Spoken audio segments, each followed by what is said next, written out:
There's been a lot of talk about support struggling in the Overwatch 2 beta, and while there are some actual points there, most people are coming at it from the wrong direction. Last video, we talked about the death of the anchor, and the end of that default setup that we saw in 6v6. I encourage you to actually watch that video since all the predictions are pretty on point, but to briefly sum it up, the default playstyle was something like this. The main tank was ahead anchoring in main, DPS leaning on the flank, off-tank floating ready to off-angle or support main, and supports are in a stable position where the enemy have to either fight through their DPS, break past their anchor, or make a long rotation in order to get to them.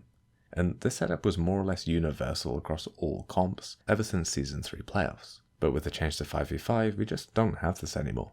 Without the off-tank, it's possible both to burst the anchor from main, as well as get an angle onto the anchor you can use to dislodge them.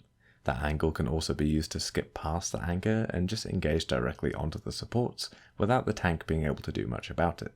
And this is the position that a lot of supports found themselves in during the first week of the beta. Their tank has gone in, expecting to hold main with their pocket, which takes up all of the support's attention and resources, as well as forces them to hold an almost static position to do so.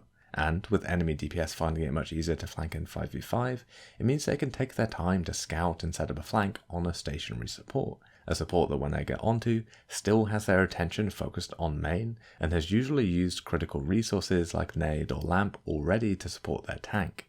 Obviously this situation doesn't feel great, so we then see these players run off to Twitter to complain. If you want a more in-depth look at why this is actually the case in 5v5, go watch that first video. But that's where we are right now, and the main thing that everyone's missing is how much freedom supports have to play for themselves, and it's down to a few different reasons. First, the new support passive is incredibly strong. It opens up a whole world of positioning for supports. No longer do you have to stay near a health pack, since you carry an automatic one with you at all times.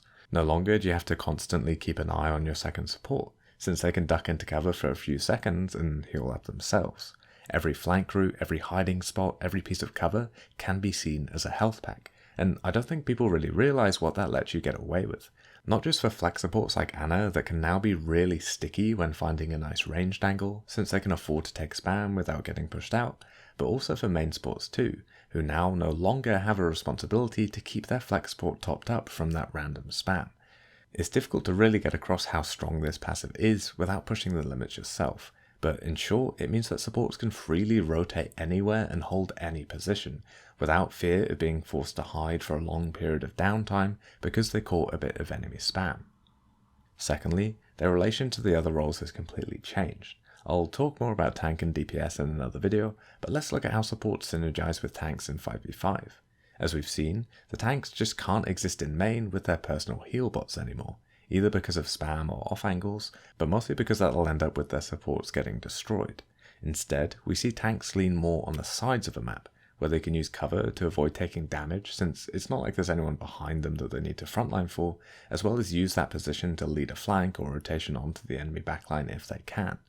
That rough playstyle, combined with their new tankiness, means that when tanks are playing properly, they very rarely need the type of healing that we saw in 6v6, since not only are they positioning in places they take less damage, but they also have more health, a completely busted 30% damage resistance for their armor, and also the freedom to use all of their tanking cooldowns for themselves. And if tanks don't need that constant healing, supports don't need to take those static positions to heal them, and so have the freedom to play on their own angle, an angle that they can manage to commit to because of their new passive.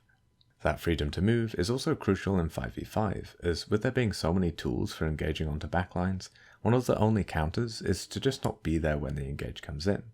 By constantly changing position, you can avoid most of the enemy's big engages. It might seem a bit dumb at first, but remember that there aren't really many positions where a support loses that much by moving around, since them changing position isn't going to result in their tank getting immediately blown up. So supports don't need to commit in main because their anchor isn't there. They don't need to put constant attention onto their tank because of the new tank playstyle. They have a new passive, which means they can literally take any position on the map, and they're also heavily discouraged from holding the same position for too long. All these things combined give supports an incredible amount of freedom. And in Overwatch, whenever you have freedom, you use it to put on pressure. Supports need to be flanking and helping win duels for their DPS. They need to be out-rotating the enemy backline and finding their own angle onto them. Most importantly, they need to help their team draw enemy attention into multiple places. In 6v6, one of the best ways to support your team was to disrupt enemy setups. Think about Zen Brig duos brawling onto Tracers on the flank, or Ana's hiding for aggressive nano engages. Finding a way to stop your team taking damage is always better than just healing it. In 5v5, this is more or less the main way to support your team, and for the reasons we just mentioned, supports are fantastic at doing it.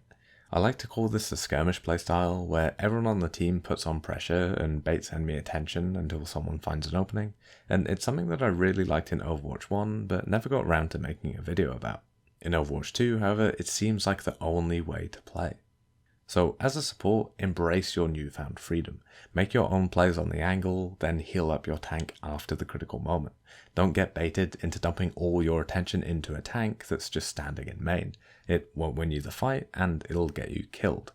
Pretty much all supports can do this new playstyle, but Lucio Ana is probably the easiest to start with. Limit test what you can get away with, because it's super fun when it works out. Thanks for watching. I'm going to make a video on tank gameplay as well as the skirmish playstyle. And I know that I'm going to have heaps to say about the Overwatch League when it starts next week. I'm trying to stream a little more too, so keep an eye on the Twitch. Thanks.